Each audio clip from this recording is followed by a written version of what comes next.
শীত আসবে আর পিঠা খাবো না, এটা কি হয়? যেই কথা সেই কাজ। বানিয়ে ফেললাম দুধ চিতই পিঠা। 1.5 কেজি দুধ নিয়েছি, এটা এখন চুলায় দিয়ে দিব গরম হওয়ার জন্য। দিয়ে দিচ্ছি 1 কেজি।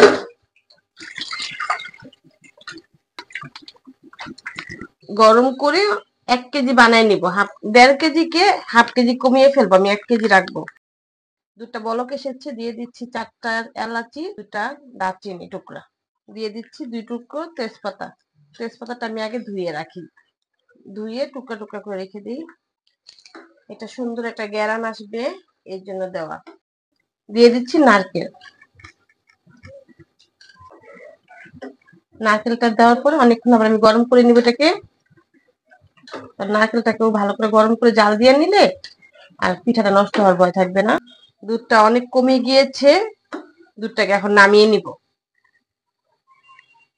আমি একটু পানি দিয়ে বসিয়ে দিলাম। খেজুরের গুড়টাকে আমি একটু পানি দিয়ে সিদ্ধ করে নিব, গরম করে নিব। গুড়টাকে গলায় নিলে আর দুধটা ফাটার ভয় থাকে না। দুধ ঠান্ডা হবে, এটাও ঠান্ডা হবে, তারপরে দুটা মিলাই দিব, হালকা একটু ঠান্ডা হলে হবে। একটু গরম করতে করতে গুড়টা মিলে যাবে।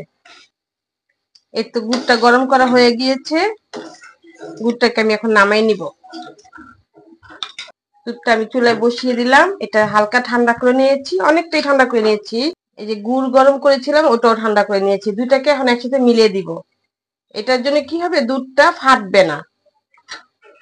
দুধ আর গুড় আমি মিলিয়ে দিলাম। এখন এটাকে আমি আবার বলক আনবো, কয়েকবার 5-6 মিনিট জাল দিয়ে এটাকে বলক নিয়ে আসবো। বলক আসলে তারপরে পিঠা মিলাই দিব। আমি মিষ্টি খাবারে লবণ দিতে পছন্দ করি, লবণ দিলে এটার খাবারের স্বাদ বেড়ে যায়। আর যারা খেতে পছন্দ না করেন তারা লবণটা দিবেন না, কিন্তু লবণে কিন্তু খাবারের স্বাদ অনেক বাড়ায়।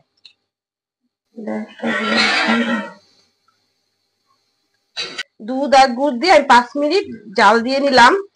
এইভাবে করে কয়েকটা বলক এসেছে, এখন এটাকে আমি নামিয়ে নিব। আমি যে পাতিলটা দুধটা গরম করেছি সেটা ছোট ছিল, তাই আমি বলে নিয়ে নিচ্ছি, কারণ আমার এর থেকে বড় হলে অসুবিধা, ছোট হলে অসুবিধা, তাই আমার যেরকম প্রয়োজন আমি ওইভাবেই করে নিয়েছি। দুধ গরম থাকতে থাকতে পিঠাটা ভিজাই দিতে হবে, এইভাবে দিলে পিঠাটা নরম হয়ে যাবে। কালারটা কত সুন্দর আছে, দইয়ের মতো কালার আছে। দুধ আর গুড়, গুড়ের পরিমাণটা দেখে নিবেন মিষ্টি হলো কিনা।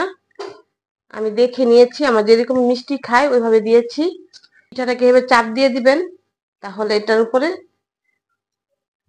দুধটা পড়ে গেলে, গরম গরম দুধ পড়ে গেলে এটা নরম হয়ে যাবে। আমি এখন এটাকে ঢেকে দিব, ঢাকনা দিয়ে ঢেকে দিলে দেখা যাবে এই গরমে এই পিঠাটা সিদ্ধ হয়ে যাবে। আপনাকে পিঠা দিয়ে আর জাল দিতে হবে না, এভাবে করে সারা রাত ঢেকে রাখবো। আজকের রেসিপি দুধ চিতই পিঠা।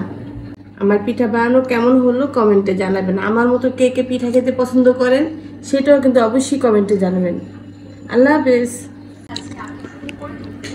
পিঠাটা খেতে সেই রকম মজা হয়েছে।